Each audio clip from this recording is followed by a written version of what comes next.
ये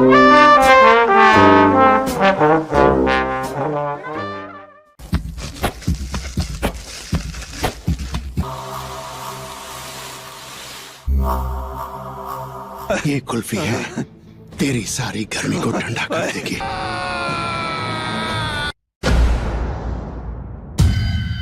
आज की हमारी कहानी एक ऐसे मर्डर मिस्ट्री पर होने वाली है जिसका क्राइम ने पूरे इंडिया को हिला कर रख दिया था और हर कोई आज तक इस बात से कंफ्यूज है कि आखिर इस क्राइम का मेन विलन कौन है। क्या रियल क्रिमिनल को कोई सजा मिली थी या फिर जिसे छोड़ दिया गया था वही मेन क्रिमिनल था। जी हाँ, मैं आपसे बात कर रहा हूँ दिल्ली एनसीआर के निठारी कांड की। हाल ही में सीरियल इंसिडेंट के ऊपर एक सीरीज बनाई गई है जिसके सीजन 1 को आज हम एक्सप्लेन करने वाले हैं।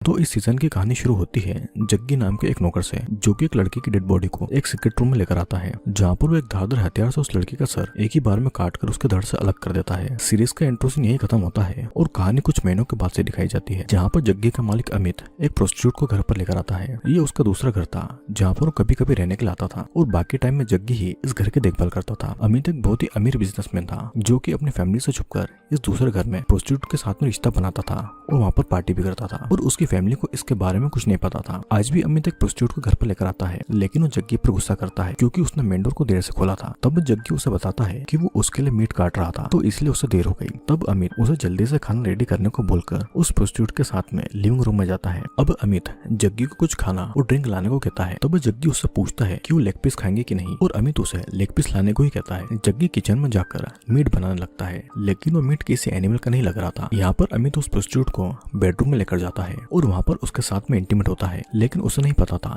कि ये सब जग्गी छुपकर देख रहा था। फिर अगले दिन हम उस एरिया के पुलिस स्टेशन को देखते हैं जहाँ की पुलिस को अपनी ड्यूटी करने में कोई इंटरेस्ट नहीं था। सब पुलिस वाले अपनी ड्यूटी के टाइम पर या तो सो रहे थे या फिर आलतू फालतू काम कर रहे थे। एक पुलिस वाला तो वहाँ के कॉल तक रिसीव नहीं कर रहा था। कई बार कॉल आने के बाद में वो उस कॉल को रिसीव करता है और अपने सीनियर पुलिस ऑफिसर को देता है। तब उन्हें पता चलता है कि निठारी एरिया के H5 बंगले के पास वाले नाले में ह्यूमन बोन्स मिली है। अब इतनी बड़ी खबर मिलने के बाद भी पुलिस को इस केस में कोई भी इंटरेस्ट नहीं था। फिर भी वे लोग उस जगह को इन्वेस्टिगेट करने के लिए जाते हैं। तब उस नाले में इंसानों की हड्डी मिलने के बाद में वहाँ पर लोगों की भीड़ लग गई थी, लेकिन पुलिस ये मानने को नहीं तैयार थी कि वो हड्डी किसी इंसान की है। पुलिस के मुताबिक वो हड्डियां किसी जानवर की थी जो कि किसी ने खाकर वहाँ पर फेंक दी थी। तब उनमें से एक आदमी बताता है कि क्या किसी जानवर की 5 उंगलियां होती है और ये क्लियरली दिख रहा था कि वो हड्डियां किसी इंसान की ही है। इस बात पर पुलिस 2 लोगों के ऊपर हाथ उठा देती है क्योंकि लोगों ने उन पर सवाल उठाया था, लेकिन अब वहाँ के लोग पुलिस से नहीं डर रहे थे, उल्टा वे लोग पुलिस को ही गाली दे रहे थे। जब बात बिगड़ती हुई दिखाई देती है तो पुलिस कार को लेकर वहाँ से वापस चली जाती है और ये सब पास की बिल्डिंग के ऊपर से जग्गी देख रहा था और वो H5 हाउस और किसी का नहीं बल्कि अमित का ही था। अब यहाँ पर बहुत से लोगों ने निठारी पुलिस स्टेशन को घेर लिया था। सभी लोगों ने हाथ में हथियार लिए हुए थे कि जब भी कोई पुलिस वाला दिखेगा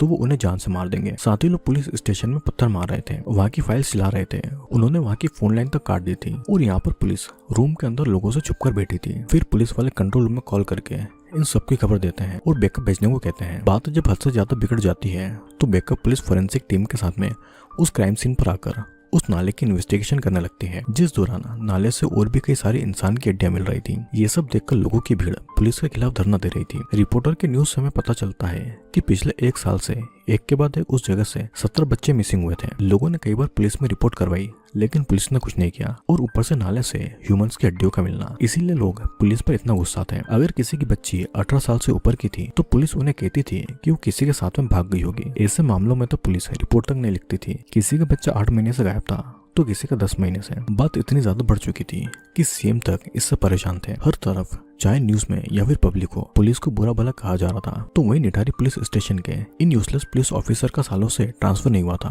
क्योंकि वे लोग कुछ पॉलिटिशियन के चमचे थे। लेकिन इस बार बात बहुत ही आगे बढ़ चुकी थी, तो इसीलिए सीएम कमिश्नर के ऊपर प्रेशर डाल रहे थे ताकि वे लोग कोई एक्शन ले। और उसके अगले ही दिन सरकार निठारी थाने के पुलिस ऑफिसर को सस्पेंड कर देती है और एक स्पेशल इन्वेस्टिगेशन टीम बनाई जाती है बेस्ट ऑफिसर के साथ इस केस को इन्वेस्टिगेट करने के लिए। फिर अगले दिन निठारी थाने में एक न्यू पुलिस ऑफिसर को अपॉइंट किया जाता है जिसका नाम प्रकाश था। पास्ट में प्रकाश ने बहुत सारे बड़े बड़े केस को सॉल्व किया था, साथ ही वो स्पेशल इन्वेस्टिगेशन टीम में भी था, लेकिन वो हर केस को सॉल्व करने के लिए पैसे लेता था, तो इसलिए कई लोग उसे रिश्वतखोर भी कहते थे। और इसी के चलते कई सारे बड़े केस सॉल्व करने के बाद भी वो आज तक कमिश्नर नहीं बना था। फिर निठारी थाने आने के बाद में पुलिस उनसे रिक्वेस्ट करती है कि उनके मिसिंग बच्चों को ढूंढे और जो कोई भी बच्चे मर गए हैं उनके क्रिमिनल को सजा दे, क्योंकि इस केस में एक बहुत ही अमीर बिजनेसमैन का नाम था जो कि इजीली बच सकता था। जानवी नाम की एक रिपोर्टर प्रकाश पर रिश्वतखोरी का इल्जाम लगाती है। उसके मुताबिक ये केस बच्चों का था, तो क्या उसका इस केस को इन्वेस्टिगेट करना ठीक था, क्योंकि वो एक करप्ट पुलिस ऑफिसर है। तब वो पुलिस ऑफिसर प्रकाश का कहना था कि वो कभी भी किसी भी केस को सॉल्व करने में फेल नहीं हुआ है और इस बार भी वो क्रिमिनल को पकड़कर उसे सजा जरूर दिलवाएगा। फिर प्रकाश उन पुलिस ऑफिसर की अच्छे से खबर लेता है जिन्होंने पिछले 1 साल से हर केस को इग्नोर किया और कोई भी काम नहीं किया। उन बच्चों के साथ में एक पायल नाम की एक लड़की भी मिसिंग हुई थी। तब उन पुलिस वालों ने बस इतना चेक किया था कि उस लड़की का कोई बॉयफ्रेंड है या नहीं, या फिर वो लड़की क्या रेड लाइट एरिया में मिलेगी। उसके बाद में उन लोगों ने केस फाइल को बंद कर दिया। अब प्रकाश पायल के पिता से मिलते हैं, जो उन्हें बताते हैं कि एक दिन पायल बंगला नंबर H5 में गई थी, जो कि अमित का बंगला है। पायल को कोई कॉलिंग का जॉब मिला था। उसके पिता ने उसे बोला भी था कि कॉलिंग का जॉब इतनी रात को क्यों होगा। तब पायल ने उसे ये कहा कि उसे अमेरिका में कॉल करके बात करनी होगी और रात तो सिर्फ इंडिया में ही हुई थी। अमेरिका में इस समय दिन है और इस काम के लिए उसे तुरंत पैसे मिलेंगे। लेकिन उसे नहीं पता था कि वो अपनी बेटी पायल को उस दिन आखिरी बार देख रहा है, जब वो घर नहीं आई और उसका फोन भी बंद आ रहा था। तब वो अगले दिन H5 बंगले में पहुंच गया। लेकिन जग्गी और अमित ने उसे ये कहा कि वहाँ पर कोई पायल नाम की लड़की नहीं आई थी और वे लोग कोई कॉल सेंटर नहीं चलाते हैं। इसके बाद में पायल के पिता पुलिस स्टेशन गए, जहाँ पर वो पायल की मिसिंग रिपोर्ट लिखाना चाहते थे, लेकिन वहाँ की पुलिस रिपोर्ट को लिखने को राजी नहीं थी। उनके मुताबिक पायल एक अडल्ट है, वो किसी के साथ में भाग गई होगी। तब पायल के पिता SP से पुलिस रिपोर्ट लिखने की रिक्वेस्ट करते हैं, लेकिन SP तो उनसे भी बड़ा बदतमीज था, जो पूछताछ के बहाने उसके पिता से उसकी बेटी का ब्रेस्ट साइज, उसकी ब्रा और पेंटी का कलर पूछता है। साथ ही वो एक बाप से उसकी बेटी से रिलेटेड सेक्सुअल क्वेश्चन भी पूछता है। वो SP तो इतना ज्यादा बदतमीज था कि वो उसकी बेटी पायल के साथ में इंटीमेट होने की भी बातें भी करता है। जब पायल के पिता ने इस बात को ऑब्जेक्शन किया तो SP ने रिपोर्ट लिखने से मना कर दिया और उसे ये भी कहा गया कि उसी ने उसकी बेटी को कहीं पर बेच दिया होगा और वो यहाँ पर आकर रिपोर्ट को लिखवाने का नाटक कर रहा है। फिर SP ने उसे धक्के मारकर उस पुलिस स्टेशन से उसे बाहर निकाल दिया। पायल के पिता 2 महीने तक कोशिश करते रहे और उन्होंने किसी तरह कोर्ट से पुलिस इन्वेस्टिगेशन करवाने का ऑर्डर निकलवाया। पहले तो SP ने FIR लिखने से मना कर दिया था, लेकिन जब वही कोर्ट ऑर्डर SP के सीनियर ऑफिसर को मिला तब उसने SP को बस FIR लिखकर कोर्ट में सबमिट करने को कह दिया, ताकि उनके ऊपर कोई भी मुसीबत न आए। बात रही पायल की मिसिंग केस की, तो केस को छोटे मोटे इन्वेस्टिगेशन के बाद में बंद करने को बोल दिया गया, क्योंकि इस केस में अमित का नाम आ रहा था, जो कि सीनियर पुलिस ऑफिसर का फ्रेंड था। फिर इसके बाद में SP और बाकी कुछ पुलिस ऑफिसर अमित के बंगले में छानबीन करने के लिए जाते हैं। उस समय पर अमित किसी प्रोस्टिट्यूट के साथ में इंटीमेट हो रहा था। पुलिस ने उसे डिस्टर्ब नहीं किया और बंगले की बाकी जगहों पर तलाशी करने लग गई। बंगले के पास वही नाला था जहाँ पर बाद में जाकर ह्यूमन की बॉडी मिली थी। एक पुलिस ऑफिसर जब उस नाले के पास में जाता है तो उसे वहाँ पर कई सारे प्लास्टिक बैग दिखाई देते हैं, लेकिन SP को उन प्लास्टिक बैग में क्या है ये जानने का कोई भी इंटरेस्ट नहीं था। उसके मुताबिक उन्हें बंगले के अंदर तलाशी लेनी है, बाहर नहीं, और उन्हें यहाँ पर कुछ नहीं मिला था। तब अमित जग्गी के हाथों पुलिस ऑफिसर के लिए बहुत सारी अल्कोहल की बोतल भिजवाता है, जिन्हें लेकर वो वहाँ से चले जाते हैं। अब ये सब सुनने के बाद में प्रकाश शॉक्ड था कि इतने सारे सबूत मिलने के बाद भी पुलिस ने कोई एक्शन क्यों नहीं लिया। ऊपर से अमित के बंगले पर भी ताला लगा हुआ था और जग्गी भी मिसिंग था। उसी रात को प्रकाश चुपके से अमित के बंगले में घुसता है और बंगले की तलाशी लेता है, जहाँ पर खून के धब्बे, कुछ फटे पुराने बच्चों के कपड़े, अमित का लैपटॉप और वहाँ पर सेक्स वीडियोस मिलते हैं। जिसके बाद में क्लियर हो गया था कि इस बंगले में उन क्राइम की शुरुआत हुई थी। और फिर क्या था, प्रकाश अमित की फैमिली को उसके बारे में पूछताछ करने के लिए पुलिस स्टेशन बुलाता है, लेकिन उनका तो यही कहना था कि अमित ऐसा कुछ नहीं कर सकता है। अमित के बेटे के मुताबिक उसके पिता ने उसके ऊपर कभी भी हाथ नहीं उठाया, तो किसी का मर्डर कैसे कर सकता है। लेकिन अमित की फैमिली को क्या पता कि अमित कैसे कैरेक्टर का इंसान है। उन्हें तो ये भी नहीं पता था कि अमित प्रोस्टिट्यूट को बंगले में लेकर आता है। साथ ही उनके मुताबिक जग्गी भी बहुत अच्छा इंसान है और उनसे वो मिले भी हैं। फिर इसके बाद में प्रकाश को इंसान की हड्डियों की फोरेंसिक रिपोर्ट मिलती है, जिससे पता चलता है कि ये हड्डियां एक 8 साल की बच्ची का है, एक 7 साल के बच्चे का और एक 8 साल के लड़के का, और कुछ हड्डियां 21 साल की लड़की की थी। उन्हें करीब 12 बच्चों की और एक लड़की की हड्डियां मिली थी, वो भी टुकड़ों में। सभी बच्चे 7 साल से लेकर 14 साल के बीच में थे। सबसे अजीब बात तो ये थी कि किसी भी बच्चे का सर और उसकी रिब्स नहीं मिले थे। उन सभी बच्चों को एक धारदार हथियार से मारा गया था और वैसा ही हथियार उन्हें अमित के बंगले से भी मिला था।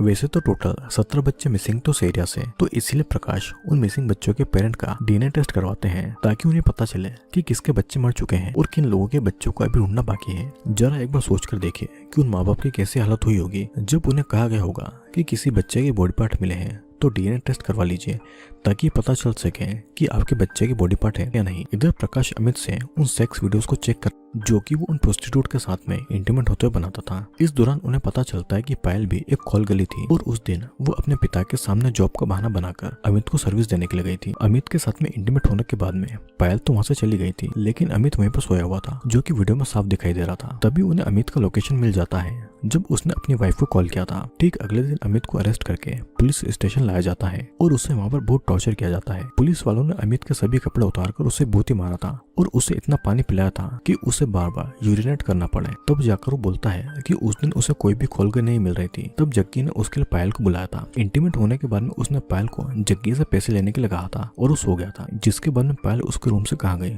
उसे कोई आइडिया नहीं था। उसे तो पायल का नाम तक नहीं पता था और जब पायल के पिता ने उससे पायल की बातें पूछी तो समझ ही नहीं पाया कि वो इसी लड़की की बातें कर रहा है। और तब जग्गी ने भी पायल का नाम जानने से इनकार कर दिया था और उसे पता भी नहीं है कि जग्गी कहाँ है, न जग्गी उसका फोन उठा रहा है। प्रकाश के मुताबिक जब तक जग्गी नहीं मिलेगा तब तक वो अमित को भी नहीं छोड़ेंगे और उसको वे लोग इतना पानी पिलाते रहेंगे कि उसकी तबीयत खराब हो जाएगी। ये कहकर प्रकाश रूम में से खुली हुई वायर छोड़ता है जिससे कि अमित को इलेक्ट्रिक शॉक लगता है। कुछ देर के बाद में पुलिस को नैनीताल में जग्गी की लास्ट लोकेशन मिलती है, जिसके बाद में पुलिस को वहाँ पर जग्गी भी मिल जाता है। वो भागने की कोशिश करता है लेकिन पुलिस उसे पकड़ लेती है। उसके बाद में पुलिस स्टेशन में जग्गी को भी अमित की तरह टॉर्चर किया जाता है। उसके प्राइवेट पार्ट में भी वजन लटका कर रखा जाता है लेकिन फिर भी वो यही बोल रहा था कि उसने कुछ नहीं किया है। पायल तो पैसे लेकर वहाँ से चली गई थी और उसे उस बच्चे की फ्रॉक के बारे में और चाकू के बारे में कुछ नहीं पता है। डर के मारे जग्गी सारा इल्जाम अमित के ऊपर डाल देता है और सरकारी गवाह बन जाता है। वहीं पर अमित का यही कहना था कि उसे कोई आइडिया नहीं था कि उसके किचन में क्या हो रहा है। उसके एरिया में बच्चे मिसिंग हो रहे थे, उसे ये भी नहीं पता था। तब गुस्से में प्रकाश अमित कैनल में आइस घुसाकर उसे टॉर्चर करता है ताकि वो सच बता दे, लेकिन अमित तब भी उसे कुछ नहीं कहता है। तब रात को प्रकाश जब घर पर जाता है तो उसकी बेटी एक केक लेकर उसके सामने आती है। उसकी बेटी और कोई नहीं बल्कि वही न्यूज रिपोर्टर जानवी थी। प्रकाश की वाइफ की कुछ साल पहले डेथ हो चुकी थी और उनका आज बर्थडे था, तो इसलिए दोनों आज उनका बर्थडे सेलिब्रेट कर रहे थे। अगले दिन जानवी उनसे केस के बारे में कुछ सवाल पूछती है कि क्या केस ह्यूमन ट्रैफिकिंग का है, लेकिन प्रकाश उसे कुछ नहीं बताता है क्योंकि वो एक न्यूज रिपोर्टर है और जवाब देना मतलब कि न्यूज में सारी बातें पब्लिक कर देना। तब जानवी उन्हें क्रिमिनल को सजा दिलवाने को कहती है। अगर उन्होंने इस केस में कोई भी रिश्वत ली तो उन बच्चों के माँ बाप के साथ साथ वो भी इस बार उन्हें माफ नहीं करेगी। उसी दिन एक गवर्नमेंट वकील शीला जग्गी की तरफ से केस लड़ने के लिए आती है, जो कि जग्गी को उसके हिसाब से बात कहने को कहती है। वहीं दूसरा वकील प्रणव प्रकाश से प्रॉमिस करता है कि वो कम से कम 15 दिनों तक जग्गी की जमानत नहीं होने देगा। कोर्ट में दोनों वकील जज के सामने अपनी बातें रखते हैं। शीला के मुताबिक अमित एक बहुत ही बड़ा बिजनेसमैन है, तो इसलिए उसे बचाने के लिए जग्गी को फंसाया जा रहा है। वहीं पर आरव के मुताबिक अमित एक मेडिकल पेशेंट है, तो इसलिए उसे जमानत मिलनी चाहिए। सभी सबूतों को देखने के बाद में जज जग्गी और अमित को 15 दिनों के लिए हिरासत में भेज देता है। डीएनए रिपोर्ट के बाद में उन 12 बच्चों के पेरेंट को पता चल चुका था कि वो हड्डियां उनके बच्चों की ही थी, जिनके बाद में कई फैमिली में दुखों का पहाड़ टूट पड़ा था। वहीं पर पुलिस ने नोटिस किया था कि जब भी वो बच्चे मिसिंग होते थे तब जग्गी बंगले में था, जबकि अमित किसी और शहर में था। और पायल जब रूम में चली गई थी तो उसके बाद में वो मिसिंग हुई थी, लेकिन अमित उस समय सो रहा था, जो कि वीडियो में भी रिकॉर्ड हुआ था। तब जाकर उन्हें समझ में आता है कि ये सब जग्गी ने ही किया है, इसलिए पुलिस फिर से जग्गी को टॉर्चर करने लगती है और उसे बातें निकलवाने लगती है। और तब जग्गी सच बताने को रेडी होता है, लेकिन सच बताने से पहले वो मीट और राइस खाने को मांगता है और पुलिस वाले उसे खिलाते हैं। जिसके बाद जग्गी उन्हें पूरा सच बताने लगता है कि उसने सबसे पहले पायल को मारा था और फिर 1 साल के अंदर उसने 12 बच्चों को मारा। उस रात को अमित से इंटीमेट होने के बाद में उसने पायल को उसके सर्विस के लिए पैसे दिए, साथ ही उसने कुछ एक्स्ट्रा पैसे देकर पायल को उसके साथ में इंटीमेट होने के लिए भी कहा, लेकिन पायल ने इसके लिए उसे मना कर दिया। लेकिन जग्गी ने उससे बहुत ही रिक्वेस्ट किया, तब पायल उसके साथ में इंटीमेट होने के लिए मान गई, लेकिन जग्गी उसके साथ में कुछ कर ही नहीं पा रहा था। इस बात पर पायल उसके ऊपर हंस पड़ी और वहाँ से वो जाना चाहती थी। ये बात जग्गी को बहुत ही बुरी लगी, तो इसलिए वो एक चाकू से पायल को डराता है और उसके साथ में फोर्सफुली इंटीमेट होने लगता है। अब 1 घंटे तक पायल जग्गी के कहे मुताबिक उसके साथ में इंटीमेट होती है, लेकिन तब भी जग्गी उसके साथ में कुछ नहीं कर पा रहा था, तो इसलिए वो पायल को वहाँ से जाने को कहता है। जाते जाते पायल उसे नामर्द कहती है और ये बात जग्गी को इतनी ज्यादा बुरी लगती है कि वो उसे चाकू से पायल की पीठ पर वार करके उसे जान से मार डालता है। साथ ही वो पायल के ऊपर उसे चाकू से कई बार वार करता है। वो पायल की डेड बॉडी को किचन के उसे सीक्रेट रूम में लेकर जाता है और वहाँ पर वो उसका सर उसके धड़ से अलग कर देता है। और यही वो एपिसोड का पहला सीन था। फिर इसके बाद में जग्गी पायल की बॉडी के छोटे छोटे टुकड़े करके उन्हें कई सारे ब्लैक कलर के प्लास्टिक बैग में भरता है। वो उस सीक्रेट रूम को साफ करता है और खुद भी वहीं बनाता है। फिर वो उन प्लास्टिक बैग को छत के ऊपर लेकर जाता है, पर उसे उस एरिया में पुलिस घूमती दिखाई देती है, तो इसलिए वो उन बैग को नाले में नहीं फेंकता है और किचन के एक बड़े से फ्रिज में पायल की बॉडी के पार्ट को रख देता है। जग्गी छत से नाले में बॉडी के पार्ट के बैग को फेंकता था, जो कि एसपी को दिखाई भी देता था, लेकिन उसने इस बात को पूरी तरीके से इग्नोर कर दिया था। वहीं जग्गी ने लिविंग रूम में पायल को मारा था और जब वो वहां पर खून को साफ कर रहा था तो अमित ने उसे देख लिया था। क्या अमित भी जग्गी के साथ में इन क्राइम के साथ में जुड़ा हुआ है? ये हमें इस सीरीज के अगले सीजन में ही पता चलेगा, तो तब तक के लिए वेट करिए। मैं जल्दी ही अगले सीजन का एक्सप्लेनेशन भी लेकर आऊंगा। दोस्तों, इस सीरीज निठारी के रियल केस के ऊपर बनी हुई है जो कि मर्डर, टॉर्चर, कैनिबलिज्म को शो करती है। तो अगर आपको निठारी केस के बारे में नहीं पता है तो मैं आपको ये बता देना चाहता हूँ कि 2006 में एक ऐसा केस सामने आया था जिसने पूरे इंडिया के होश उड़ा दिए थे। सुरेंद्र कोहली नाम का एक आदमी था जो कि मोनिंदर पंडेर, जिसे सीरीज में अमित के नाम से शो किया गया है, और सुरेंद्र कोहली को एस जग्गी। पंडेर एक बहुत ही अमीर बिजनेसमैन था और उसने निठारी में एक कोठी ले रखी थी। वो वहाँ पर प्रोस्टिट्यूट के साथ में इंटीमेट होने के लिए आता था और वहाँ का केयर टेकर था सुरेंद्र कोहली, जिसने इन सभी बच्चों को मारा और उन्हें खा गया। तो अब न्यूज़ में तो इतना डिटेल में नहीं बताया जाता है, लेकिन इस सीरीज के जरिए हम देख सकते हैं कि असल में वहाँ पर क्या हुआ था। वैसे सीरीज बहुत ही इंटरेस्टिंग है, तो मैं जल्दी इसका दूसरा सीजन आपके लिए लेकर आने वाला हूँ। वीडियो कैसा लगा नीचे कमेंट करके जरूर बताना।